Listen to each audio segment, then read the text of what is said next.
pardon. Vas-y. Et donc, Mute City 3, qui est du coup, ça rajoute encore quelques petites mécaniques par-ci par-là. On va avoir l'arrivée normalement des mines sur celle-là, si je ne me trompe pas. Un coup de la Kings League, c'est ça? Exactement, on est à la Kings League. Si, attention à bien éviter les chicanes. Ouais, la chicane, il faut bien éviter les adversaires. C'est très propre. Ouais, j'aime vraiment beaucoup aussi. Déjà, un petit côté narration environnementale. T'as Multi 1, bon, c'est le matin, c'est tranquille, les oiseaux chantent. Ensuite, t'as petit coucher de soleil, là vraiment, c'est la nuit. C'est le bazar. Mais le jeu est vraiment incroyable sur plein d'aspects. Et puis c'est vraiment, faut rappeler que c'est l'un des premiers jeux sortis sur la Super NES, hein, vraiment. Et puis que c'était une démo technique parce que bon, le mode 7, enfin, c'était là pour le montrer quoi. Donc le mode 7 qui est cette espèce de 3D simulé avec cet effet de profondeur et la map plaquée au sol. Et c'est vrai qu'on en parlait avec Guetarez un petit peu de pourquoi, enfin, s'il y avait un nouveau F-Zero, qu'est-ce qu'on ferait? Parce qu'il y a quelques années, je sais plus c'est qui Nintendo qui avait dit non mais on fera un nouveau F-Zero quand on aura une nouvelle idée. Je pense que c'est ce qui a donné quelque part F-Zero 99 d'ailleurs. Oui. Mais moi je me dis que en vrai, la nouvelle idée, ça peut-être pas tant au niveau des courses parce que tout le monde s'accorde à dire que F-Zero GX c'est un peak gaming. On fera jamais mieux et ok bah prends ça et en fait rajoute une narration parce que moi je pense qu'on peut faire un giga soap narratif trop bien avec tous les personnages qui composent F-Zero en faisant un peu d'histoire de rivalité de machin et de trucs et moi j'ai envie d'avoir une vraie histoire et de voir l'univers parce que quand tu vois tout ce qui se passe derrière, les villes ont l'air incroyables. T'as plein de trucs, il y a tout un délire de chasseurs de primes, de machin, de bidules, enfin j'ai vraiment envie de savoir ce qui se passe dans ce monde. Ouais, je pense que c'est intéressant. Je pense que ça pourrait vraiment être un vrai ajout de juste, tu refais le multi de F-Zero GX. Ah, pardon. Il y a un ratage de poussette du côté de WMJ et donc on est sur Deathwind 2 donc là le vent et je te laisse reprendre, vas-y à fond, ça m'intéresse. Bah voilà, j'ai pas grand chose de plus à dire que refaites F-Zero GX pour le multi et le solo vous faites une giga campagne où tu peux jouer le scénario de tous les persos différents pour voir qui fait quoi, quitte alors et là je pousse le bouchon c'est tellement loin à faire un système où tu crées ton vaisseau et ton pilote pour intégrer l'univers, etc. Tu peux custom ton vaisseau avec des petites pièces. Mais vraiment, ce que faisait Extreme G3. Voilà. Mais il y a eu une période où il y avait plein de jeux qui faisaient ça, où tu pouvais vraiment custom pièce par pièce tes véhicules. Oui. Et franchement, F-Zero s'y prêterait tellement. Alors que là, c'est la boucle entre le vent. Le power down du coup. Globalement, là, la vitesse max est réduite. On peut pas. Voilà, on voit qu'effectivement il y a une réduction. On peut pas aller au-dessus. Normalement, on est censé pouvoir aller à 478 km/h. Là, on est bloqué à 460. Sachant que plus on va perdre de points de vie, plus ça va réduire la vitesse max. Et par contre, si t'as 0 point de vie, tu restes en vie, mais tu n'as plus le déficit de vitesse max. Par contre, t'as plus de points de vie. Mais voilà, ça peut être un truc de t'as 0 point de vie. Bon, après 0 point de vie, tu restes pas en vie très longtemps. Hein, oui, c'est clair, entre les bombes, surtout dans un Deathwind où, comme dit, il y a du vent qui te pousse contre le mur. Et je pense que c'est pour ça que c'est parti en vrille. C'est qu'il suffit que tu te prennes un ennemi qui te balance dans le mur ou que t'en prennes un à cause du vent. Et après, c'est comme une boule de flipper, quoi. Exactement. Et là voilà le boost qui nous envoie dans. Ouais, ça peut être dangereux. Franchement, on est à l'avant-dernier tour. Ça se passe vraiment pas très bien. On a réussi à sortir du power down quand même. Ouais, moi j'avoue, je pense que ça aurait pu être intéressant de ralentir ou de lâcher un petit peu l'accélérateur dans la zone de réparation parce que voilà. Ouais, ça reste assez pénalisant d'avoir une vitesse de pointe qui est réduite. Notamment du fait que le Stinger, ok. C'est de sécuriser un peu, l'importance surtout de pas perdre de vie et de sécuriser la première place, le temps, c'est vraiment juste pour départager les joueurs et les joueuses. On a de boost, on a le deuxième. Ok, c'est bon. Oh là là. Ça s'est bien goupillé. Finalement, on s'est fait peur, mais on s'en est sorti. Donc voilà, c'est intéressant de se dire qu'aussi des joueurs du calibre de WMJ peuvent rater. Non, ça y est, merci. Et donc, Silence 3, c'est pas Silence 3, c'est Port Town 2. Ah, c'est... Non, Silence, c'est les, il y en a 2. Et c'est celle où il y a des mines. C'est Port Town 2. Ok.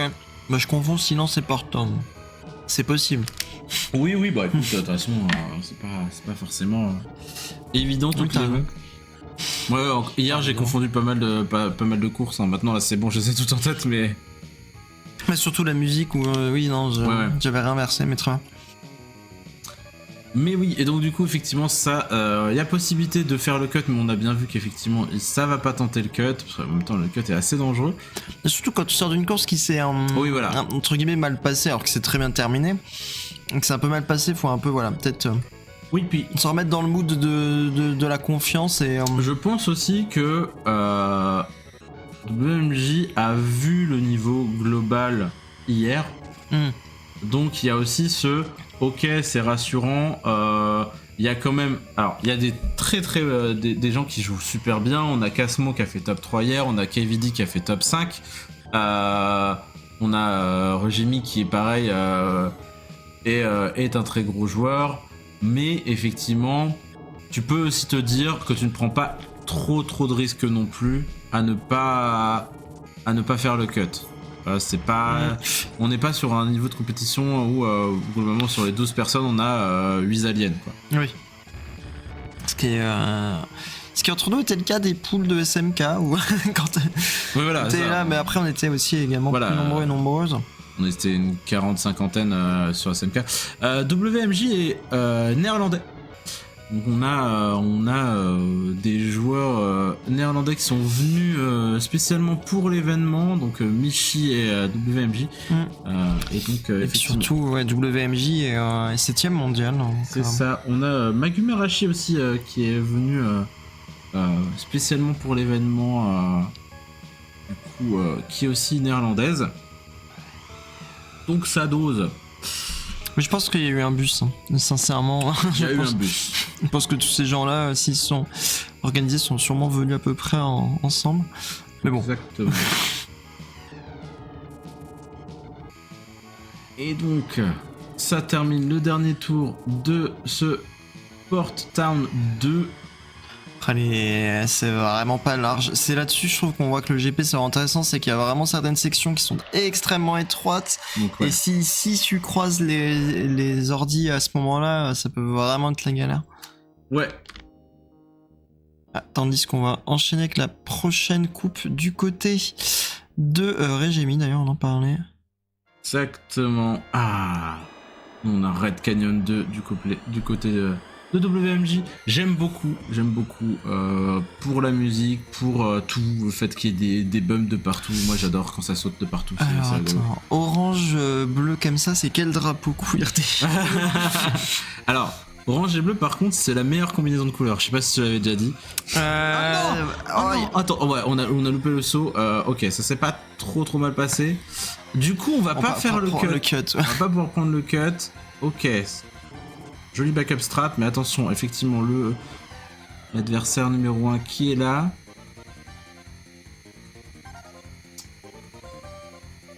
Et donc, ça se passe bien. Bon, oui. Premier tour qui s'est pas très bien passé, mais normalement, maintenant, on va avoir des boosts pour pouvoir compenser certains moments. Attention à pas trop se faire arnaquer par les adversaires. Premier saut, deuxième saut, troisième saut. Sachant que les sauts vous boostent un peu en vitesse. Ok, ça fait même pas... Ok, ça préfère boost sur le côté plutôt que de prendre le... Ok. D'accord, pourquoi pas, Ouais, écoute... je pense qu'il sait mieux ce qu'il fait que moi, donc... Oui, et moi c'est clairement pas moi qui vais le... qui vais le reprendre. Ok, le saut... Alors apparemment c'est un peu drapeau Arrow Ace, bleu, orange comme ça, blanc, et tout, bref. D'accord, très bien. Moi j'apporte un autre type d'expertise, hein, si tu veux. C'est-à-dire... Mais après, je trouve ça intéressant comme dit Bah déjà, F0, moi j'ai pas spécialement grandi avec, et c'est ce que je voulais dire tout à l'heure, parce qu'on parlait de jeux qui permettaient de personnaliser son vaisseau et tout, et c'est d'ailleurs pile la raison pour laquelle j'ai pas pris F0 GX à l'époque quand j'étais adolescent Hante, c'est que j'avais des sous que pour un seul jeu, comme souvent à l'époque, et du coup... Oui, là on s'en va. Bon, oulala, les mines qui s'enchaînent, on a perdu pas mal de vitesse. Mais par contre, ok, on n'est pas power down. On n'est pas power down. C'est plus ou moins une bonne nouvelle. Par contre, effectivement, est-ce que... Oui, voilà, on va dans la zone de réparation, s'il vous plaît. Par pitié. Ça, c'est le final lap, on reste placé en première position. Dans mon lore d'ailleurs c'est les mêmes séries que le vaisseau de Samus, hein, je suis désolé. Hein. Ils sortent de la même concession, hein, les ordres. C'est exactement. Non mais t'as vu? Oui, non mais oui. Bah c'est peut-être en même temps quelqu'un qui a dessiné plus ou moins les mêmes. Ah tiens, ce serait intéressant. Ça peut être intéressant de voir qui est-ce qui aura fait les entre guillemets Kara design, enfin les designs tout simplement des vaisseaux. Est-ce que c'est quelqu'un qui a bossé sur Metroid? Bah je vais aller te trouver l'info. Mais oui, et donc du coup à l'époque, F0 GX, tu pouvais pas pimper ton vaisseau. Ouais. Alors pas à ma connaissance, parce que je me souviens plus. Et alors qu'Extreme G3, si, du coup j'ai pris Extreme G3 qui est pas un sale jeu, mais qui est un peu particulier. Et l'époque des jaquettes ou l'époque où on choisissait nos jeux à ce que ça pouvait proposer, voilà, sans vraiment savoir si le jeu était bon. Tandis que Firefield, du coup, qui aurait été la dernière course hier sur le time trial. Et la première d'ailleurs aussi, des barrages. La première des barrages, effectivement. Qui est un circuit extrêmement compliqué. Extrêmement long aussi, parce que c'est vraiment globalement, la plupart des courses font 2 minutes. Là, on est sur une course qui fait plus de 3 minutes à chaque fois, donc c'est une course extrêmement exigeante, c'est une course qui vous demande d'être vraiment on point sur toutes les mécaniques. En même temps, c'est censé être la dernière course du jeu, en tout cas du jeu de base, donc faut y aller quoi. Ce petit endroit où effectivement il y a le boost dans la zone, dans la surface de réparation. Alors, apparemment, c'est le même directeur artistique que Star Fox. Ah ouais? Ok. Ouais, alors bon, je info chat un peu vite parce que je vais pas lire tout l'article. Mais en tout cas, ça cite Star Fox. D'accord. Ouais, bah, ça. De toute façon, j'avais cru comprendre. Enfin, je sais pas si c'est officiel, mais il y a des gens qui étaient en mode ouais, de toute façon, ça se passe plus ou moins dans le même univers. Mais peut-être pas, j'en sais rien. Après, c'est bizarre effectivement que pourquoi il n'y a pas d'animaux dans. Ah non, c'est plutôt les personnages apparemment. Ouais, ok. Ces personnes auraient fait. Bref, écoute. Vous savez, on parle au hasard. Mais en tout cas, il y a quand même des liens à faire sur l'époque. C'est que Nintendo, ça restait gros, mais c'est que sur les productions, surtout de très gros jeux first party, il y avait quand même souvent les mêmes noms qui revenaient. Ouais. Deuxième Wolite de ce tour. Ok, ouais, voilà. Alors, là, c'est de l'adaptation complète parce qu'on a vu vraiment qu'il y avait un adversaire sur la route qui allait nous embêter. C'est bon. Et clairement, voilà, là, ça a été le Wolite pour se dire bon, ben voilà, je vais pas trop perdre de temps et le decision making de prendre un mur qui va certes nous ralentir légèrement pour être sûr d'esquiver l'adversaire qui aurait pu nous ralentir fort. Là, c'est propre. Bien attention à éviter les vaisseaux explosifs. Ok, bon rattrapage. Ça qui est terrible, c'est que normalement ça passe, mais il y a toujours un moment où voilà, le mur peut être dissident en fonction de l'angle, en fonction de comment t'arrives. C'est parce que malheureusement c'est pas des sciences exactes, tout ce qui est rebond, etc. Donc tu maîtrises pas à 100%, ok. Voilà, donc là, voilà, exactement ça. Les IA qui s'embouteillent dans les virages. Sur la problématique. Et encore une fois, nos adversaires qui sont vraiment sur nos talons. Là, on a vu les deux. Dont Falcon. Et d'ailleurs, parce que là, dans les vaisseaux, c'est la version. Parce que là, c'est vrai qu'on joue celui-là, mais hier, on a pu apercevoir pas mal c'est le Bomber, je crois, le vaisseau qui était ajouté avec le Satellaview. Exactement. Attends, j'ai le nom normalement sous les yeux. Le Luna Bomber qui a été rajouté, qui est plus ou moins le même Ça ressemble pas mal au Stinger, c'est juste qu'effectivement il a une meilleure accélération, par contre il a tendance à déraper très fort. Donc Et à faire bugger le jeu en time trial. Et à faire apparemment. bugger le jeu en time trial, ça c'est sûr. C'est ça aussi. Il est si long, enfin on est c'est un des joueurs de catégorie mondiale qui font un circuit en 3 minutes 25, tu fais ouais. Toi à l'époque si tu le finissais c'était déjà pas mal. Et du coup on a fini la Kings League. Ouais. On a fini la Kings Pour League. repasser, je te propose de repasser